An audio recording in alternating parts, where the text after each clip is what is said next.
조주 종심선사를 성가에서는 조주고불 또는 조주라 한다. 그가 아북 조주에 있는 관음원로에서 주지로 앉아 있었기 때문이다. 조주의 속성은 학으로 산동지방 사람이다. 전등록에 의하면 778년에 태어나 120세를 살았다. 91세를 살았다는 설도 있다. 그는 어려서 출가한 뒤 남쪽으로 내려가 남전선사를 찾아 스승으로 모셨다. 남전을 만났을 때 남전은 침상에 누워 있었다. 남전은 누운 지 어디에서 왔냐고 물었다. 조주는 서상원이라는 절에서 왔다고 말했다. 서상원이라 상스러운 모습을 보기나 했나? 상스러운 모습은 못 보고 누워서 졸고 있는 여래를 보았습니다. 남전은 일어나 앉으며 그에게 물었다. 자네에겐 스승이 있나 없나? 스승을 모시고 있습니다. 스승이 누구이냐? 절을 하고 말했다. 겨울이라 날씨가 차우니 스승께서는 건강을 살피십시오. 이렇게 해서 조주는 남전을 스승으로 모시게 되었다. 남전도 기뻤다. 어쨌거나 남전은 이 신참자를 특별 대우하여 내시를 출입하도록 허락했다. 한 번은 조주가 스승에게 도가 뭐냐고 묻자 남전은 이렇게 말했다.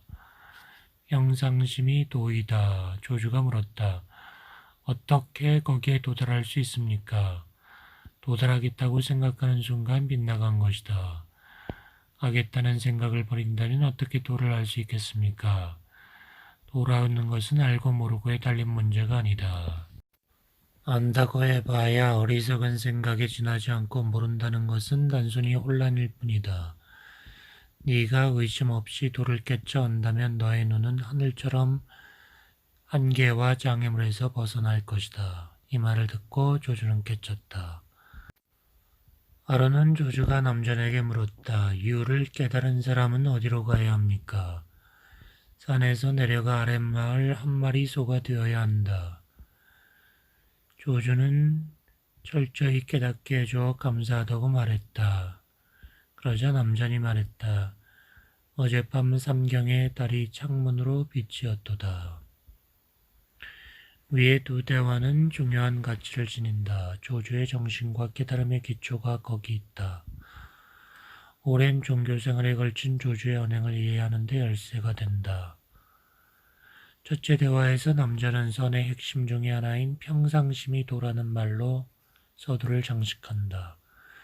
도는 아는 것과 모르는 것을 초월해 있으며 의도적 생각을 갖고 찾는다 해서 찾아지는 게 아니고 논리적 해석으로 시시비비를 가릴 수 있는 것도 아님을 지적한다. 남자는 어떻게 해야 도를 할 수 있는가는 말하지 않고 도를 한 다음의 결과에 대해 너의 눈은 장애물을 뛰어넘는다고 말한다. 도의 초월성을 암시한 것이다. 만일 도가 평상시에 마음바로 그것이라면 이 평상심은 특별한 것임에 틀림없다. 두 번째 대화에서 우리는 문득 선의 전문 용어의 하나인 유를 깨닫는다는 말과 만난다. 이것은 흔히 쓰는 말로 바꾸면 궁극의 실체 혹은 순수 존재를 깨쳐 안다는 뜻이니 도를 일컫는 말이다. 도를 깨침으로 도와 하나 되는 것이다.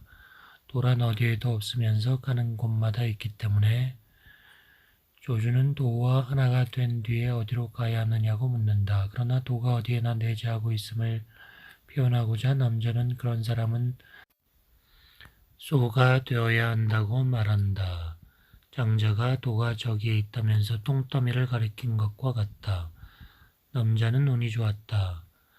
장자의 말은 상대방을 쫓아버렸으나 남전의 말은 깨닫게 하였다. 도와 하나가 된다는 것은 우주 전체와 하나가 된다는 것이다. 이 놀라운 깨달음이 조주의 정신 속에 피어나 그의 존재를 타고 넘쳤다. 남전이 묘사한 대로 교교한 달빛이 그의 영혼의 창문에 비쳐들었던 것이다. 그러니 깨닫는다는 것은 환상과 속박에서 해방되는 것이다. 따라서 이제 막 깨달은 사람이라 해도 그들의 행동은 관습에 젖은 늙은 선사들을 당황케 하기 십상이었다. 그러나 스승들은 제자들의 기행을 즐겼다. 임재가 그의 스승 황벽에 귀싸대기를 올려쳤을 때 황벽은 웃었고 조주가 남전을 대한 때도 역시 그보다 나을 게 없었다. 한 번은 스승 남전이 조주에게 이렇게 말했다. 요즘 우리가 해야 할 최선의 일은 인간의 무리를 떠나 다른 무리들 틈에 끼어 같이 살고 어울리는 일이다. 하지만 조주는 찬성하지 않았다. 우선 다르다는 문제는 제쳐놓고라도 도대체 무리가 무엇을 뜻하는지 말해 주십시오. 남자는 짐승 흉내를 냈다. 조주는 그를 발로 차서 쓰러뜨렸다. 그리고 법당 안으로 들어가 외쳤다. 후회스럽다, 후회스러워. 남자는 자기를 쓰러뜨린 행위에 대해선 찬사를 보냈지만 무엇이 후회스럽다는 건지 알 수 없어 사람을 법당 안으로 보내 조주에게 그 뜻을 물어보게 하였다. 조주가 대답했다. 내 글을 두세 번 더 밟지 않은 것을 후회한다. 이런 일이 있고 난 후 스승은 더욱더 그를 아꼈다. 남자는 많은 승려들과 어린 중들을 거느린 대사찰의 스승이긴 했지만 마음에 드는 사람은 조주 한 명이었다. 이 스승과 제자는 다른 사람들을 이끌기 위해 서로 은밀히 협력을 아끼지 않았다. 처음 조주는 부엌에 화부로 일하고 있었다. 그는 부엌문을 닫고 부엌의 연기가 자욱하게 불을 지폈다. 그리고 외쳤다. 불이야 불. 이 소리에 놀라 절이 발칵 뒤집히고 모두들 부엌문으로 몰려들자 그는 말했다. 그대들이 바른 말을 하기 전엔 이 문을 열지 않겠다. 대중들은 놀랐다. 이때 남전이 다가와 문틈으로 열쇠를 건네주었다. 이것이 바로 조주가 심중에 두고 있던 바른 말이었으며 그래서 그는 문을 열고 나왔다. 이 이야기에 속뜻이 뭔지 정확히 말할 사람은 없다. 그러나 이 일화가 남을 깨닫게 하기 위한 방법이라는 걸 생각한다면 그의 숨은 뜻의 일부를 파악할 수 있을 것이다. 깨달음이란 바른 말을 계기로 마음의 문을 여는 것이 아니고 무엇이겠는가.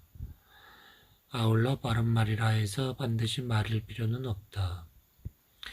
이 일화가 들려주는 교훈은 문이란 그것이 열릴 수 있는 것이라면 마땅히 안쪽에서 열어야 한다는 것이다.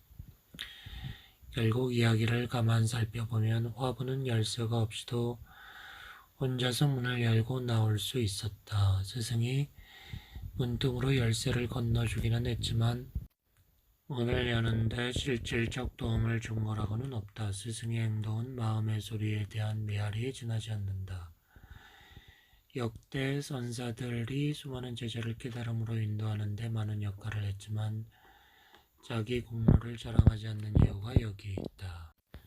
이 같은 태도는 존재론적, 우주적 겸손이며 도장이 주장한 무의의 도자연의 성이다. 따라서 대선사들을 가리켜 장자의 정신과 사상의 진정한 계승자들이라고 토머스 모튼이 주장한 데에는 충분한 이유가 있다는 것이다.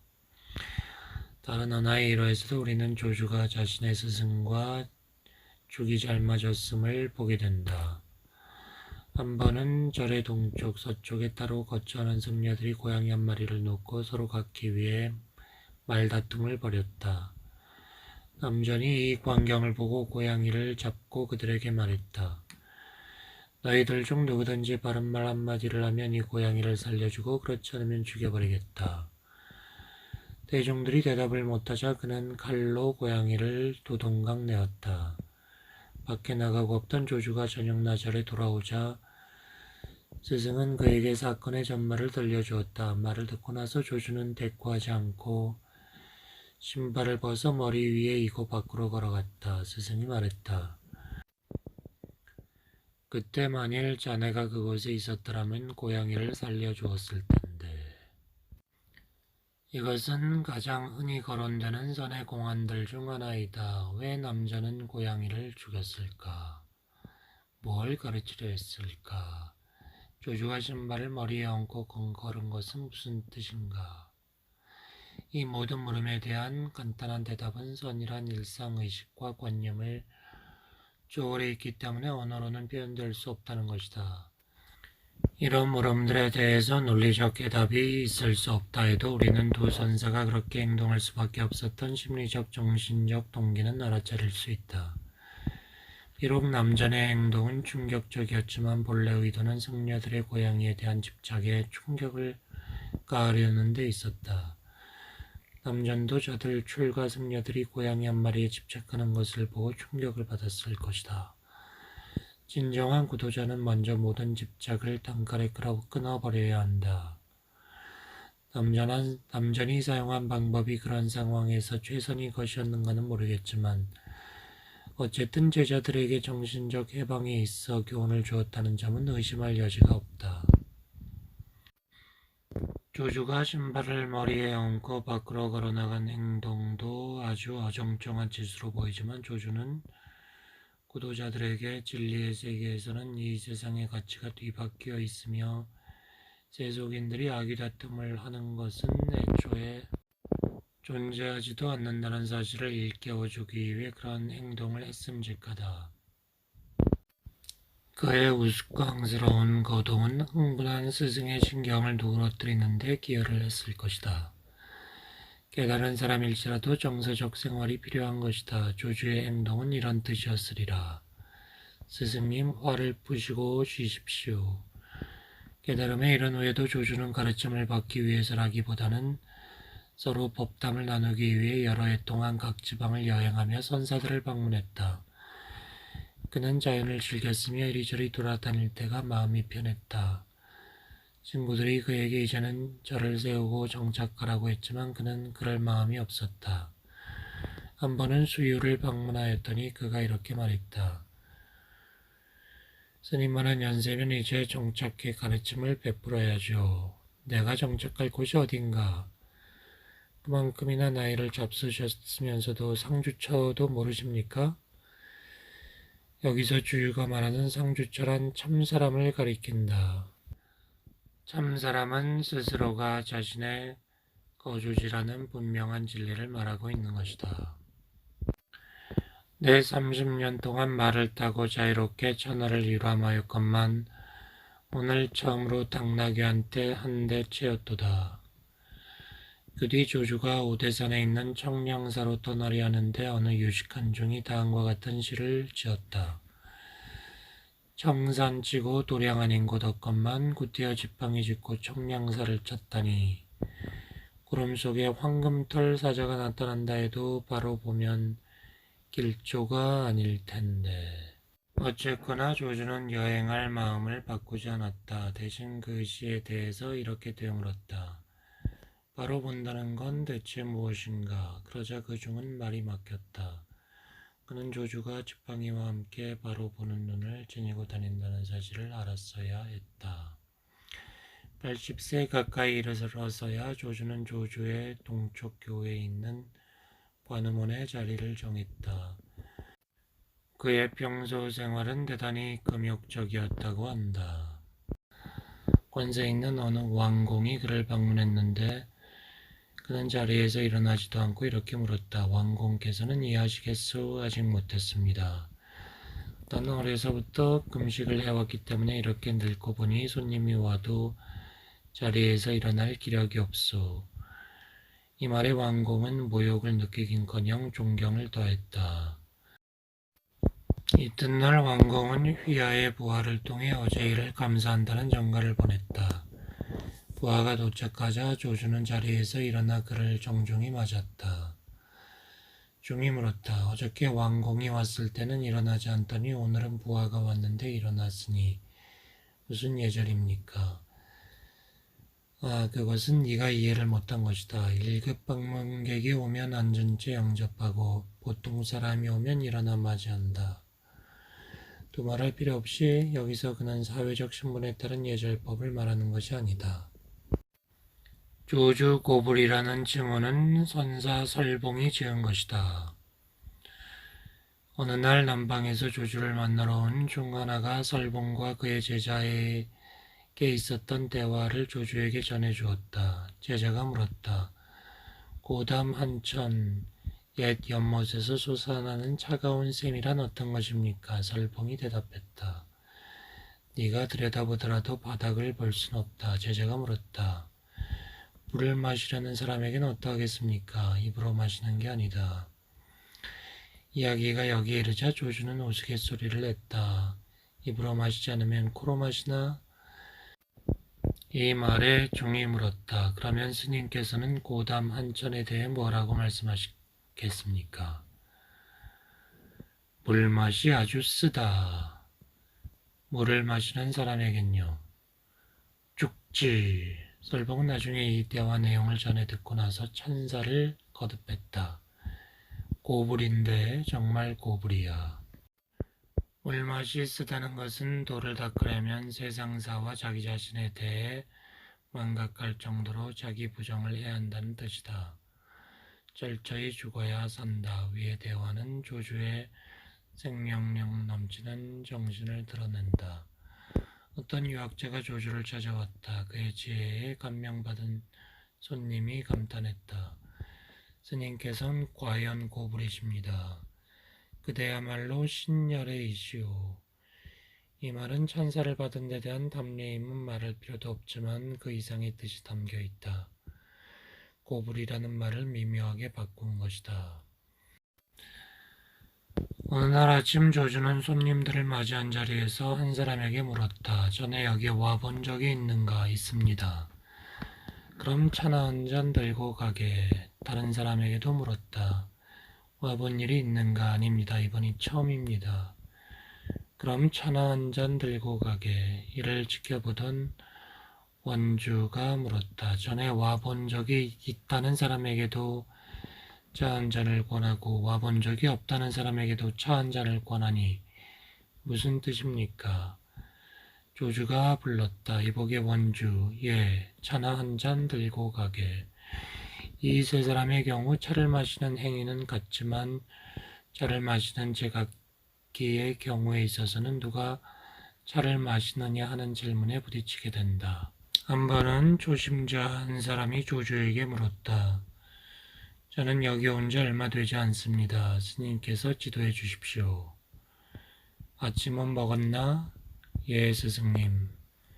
그럼 가서 밥그릇 씻게.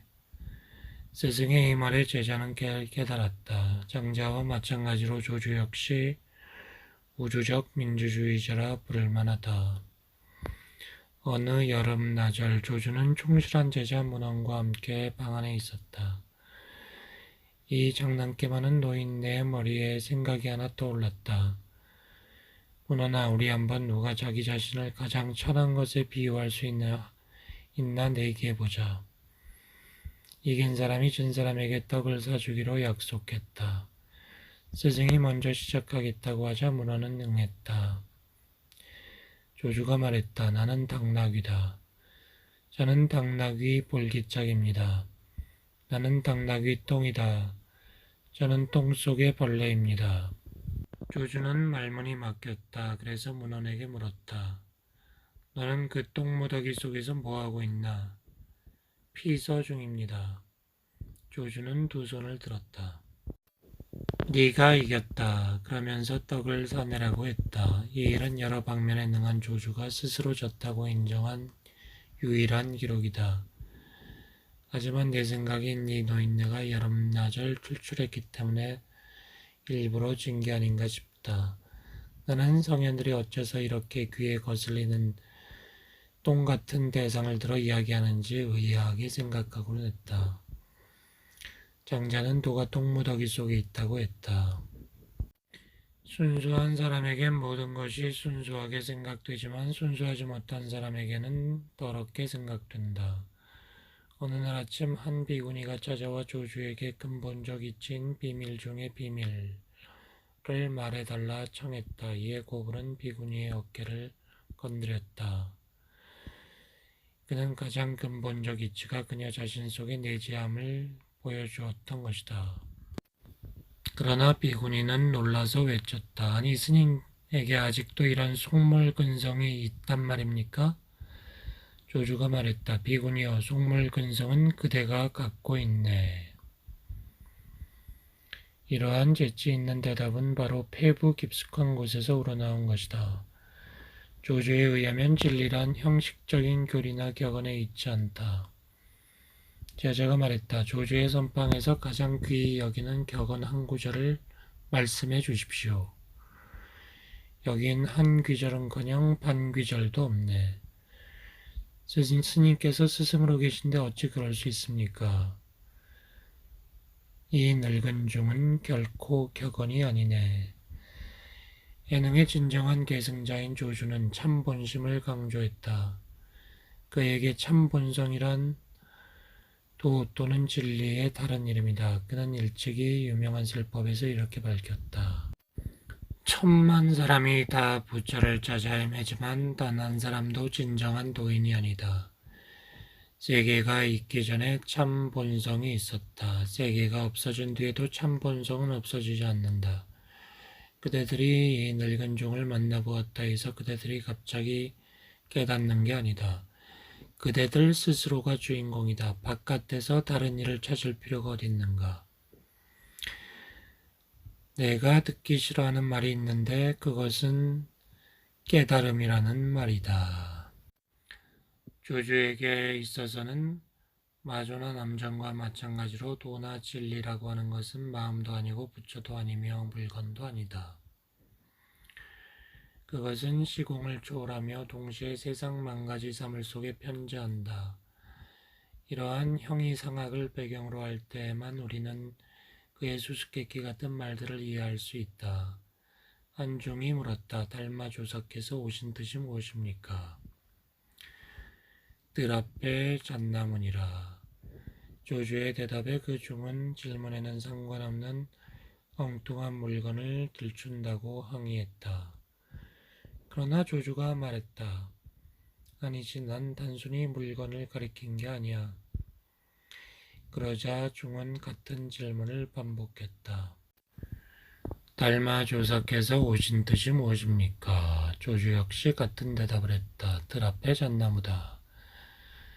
잣말을 다 빼버리면 조주가 말한 것은 도가 뜰 앞에 잣나무에 있다는 사실이다. 사실 도는 만물에 골고루 편재해 있다. 우연히 잣나무가 눈에 띄었기 때문에 잣나무라고 한 것이다. 나라가는 독수리를 보았다면 독수리라고 대답했을 것이다. 그가 하나의 물건을 입에 올린 건 사실이지만 조주는 그 물건을 통해 만물에 편재해 있는 도를 겨냥한 것이다.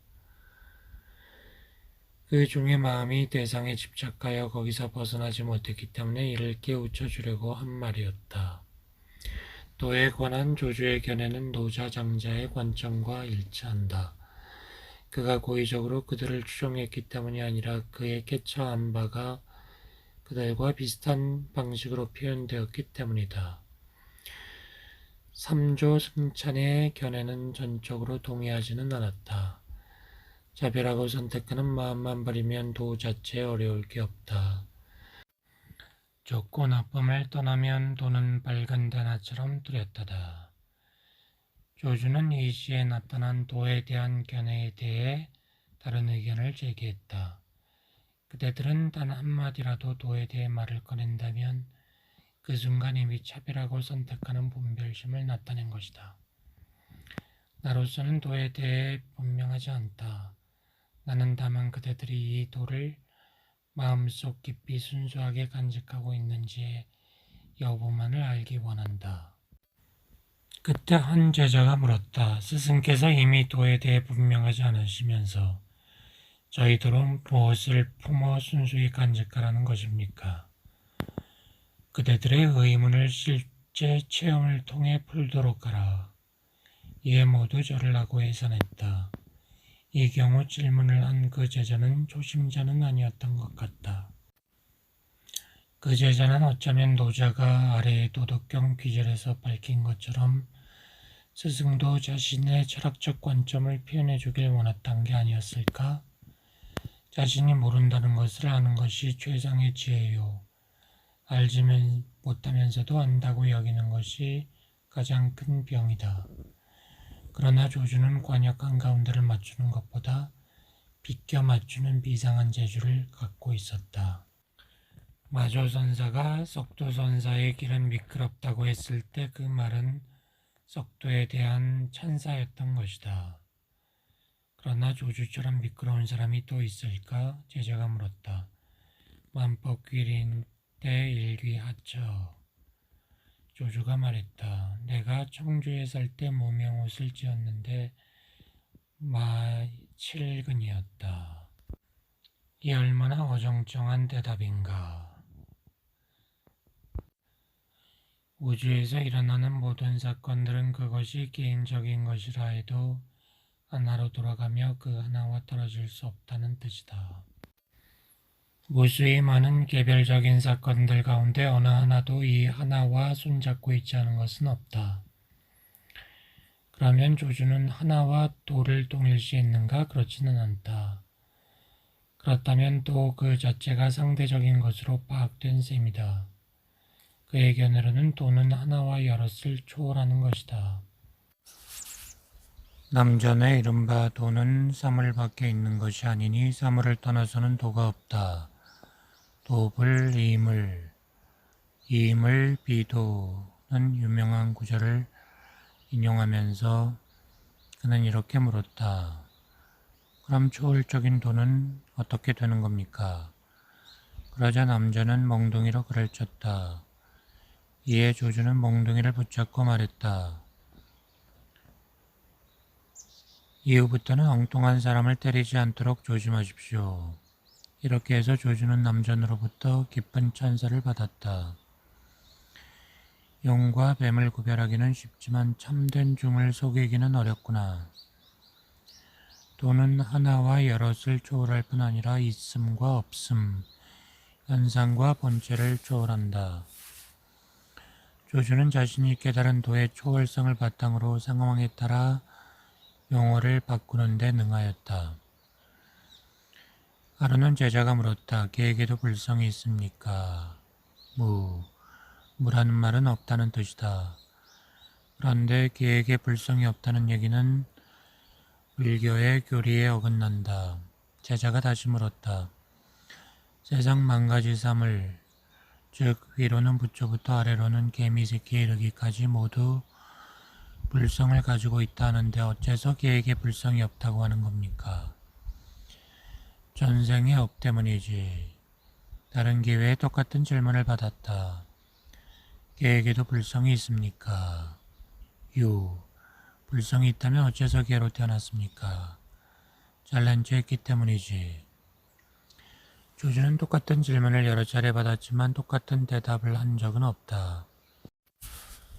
똑같은 대답만을 했다면 생명력을 잃은 판에 박은 공식이 되어버리고 만다. 아무리 대답이 독창적이라 해도 매번 되풀이 사용하면 말라 비틀어진 무말랭이처럼 되고 만다. 전하는 바에 의하면 조주는 이런 특유한 방법으로 몇몇 가짜들을 들통나게 했다. 그는 진위를 구별하는데 날카로운 감각을 지니고 있었다. 때로 양자강 남쪽의 여러 유망한 선방으로부터 조심자들이 몰려들곤 했는데 그들은 여러 선사들로부터 상당히 배워 알고 있었다. 그들은 조주와의 대화에서 심오한 문제를 놓고 유창하게 떠들곤 했는데 대반은 자기 스승들의 말을 써먹은 데 불과했다. 조주는 그들을 뜨내기 잡상인이라고 했다. 한 번은 오대산으로 가던 도중 이상한 노파를 만났다. 동행자들이 조주에게 그 노파에 관한 이야기를 해주었다. 이 노파는 길가에 앉아있다가 지나가는 중에게 절을 하고는 간혹 산속의 절로 가는 길을 묻는 중이 있으면 똑바로 가시오 해놓고는 등 뒤에서는 역시 저렇게 가는구나 하고 놀린다는 것이었다. 조주가 그 노파를 시험해 보기 위해서 절로 가는 길을 물었다. 똑바로 가시오. 가르쳐주는 방향으로 가자. 그녀는 역시 이렇게 말했다. 역시 저렇게 가는군. 다음날 그는 동행자들에게 말했다. 그녀는 가짜네. 선의 정신은 천편일률을 거부한다. 장자는 일찍이 진인만이 참 지식을 소유할 수 있다. 유진인 이후 유진여라고 했다. 조주 역시 이런 견해를 가지고 있었으니 선의 수행은 일체가 그 사람 자신에게 달려있다고 역설했다. 바른 사람이 사악한 법을 말하면 사악한 법도 바르게 되고 사악한 사람이 바른 법을 말하면 바른 법까지도 사악해진다네. 정인설 사법 사법역 수정 사인설 정법 정법역 수사. 조주에게 있어서 놀랄만한 일은 나이가 고령에 이르렀음에도 마음이 여전히 뻘뻘 살아있었다는 점이다. 그는 조금도 마음이 늙은 사람이 아니었다. 따라서 젊은 사람들조차 그 넘쳐 흐르는 생명력을 따로잡을 수 없었다. 만년에 그는 선의 불꽃이 꺼져가는 걸 느끼고 이렇게 말했다. 지난 90년 동안 나는 마조의 선풍을 이은 선사들을 많이 만나보았는데 그들은 한결같이 창조적 정신이 넘쳐 흘렀다. 그런데 근간에 이르러 선의 불꽃은 점점 시들해지고 있다. 최상의 지혜를 가진 선조들의 창조적 정신에서 멀어져 가니 쇠퇴풍조가 짙어질 것이다. 그의 나이 110세를 웃도고 있었으니 우리는 그의 관절이 정확했음을 인정하지 않을 수 없다. 선의 황금신화는 지나가고 있었으니 그는 당대 최후의 정신적 거장이었다. 조주의 일화들, 조주는 자기의 종파를 따로 만들지 않았다. 그는 자유로운 정신을 즐겼기 때문에 한 종파의 창시자가 되어 후대가 그 법을 잊고 신봉하게 하는 따위에는 흥미가 없었다. 그러나 이후에 나오는 5가, 즉 5 종파들은 조주 고부를 그들의 공통적 지혜의 원천으로 삼았다. 그에 대한 일화를 적어보자. 한중이 조주의 초상화를 그렸다. 그것을 선사받자 조주는 이렇게 말했다. 이것이 진정 나의 모습이라면 너는 나를 죽여 없앨 수가 있을 것이다. 그러나 그렇지 않으니 내다 태워버리게. 새로운 제자가 변명처로 말했다. 빈손으로 왔습니다. 거기 내려놓게. 아무것도 들고 있지 않은데요. 그럼 계속 들고 있게. 한중이 조주에게 물었다. 스님의 선풍은 뭡니까? 안으로는 아무것도 가진 게 없고 밖으로는 구하는 게 아무것도 없다. 한중이 물었다. 거지가 오면 무엇을 줘야 합니까? 거지에게는 부족한 게 없네.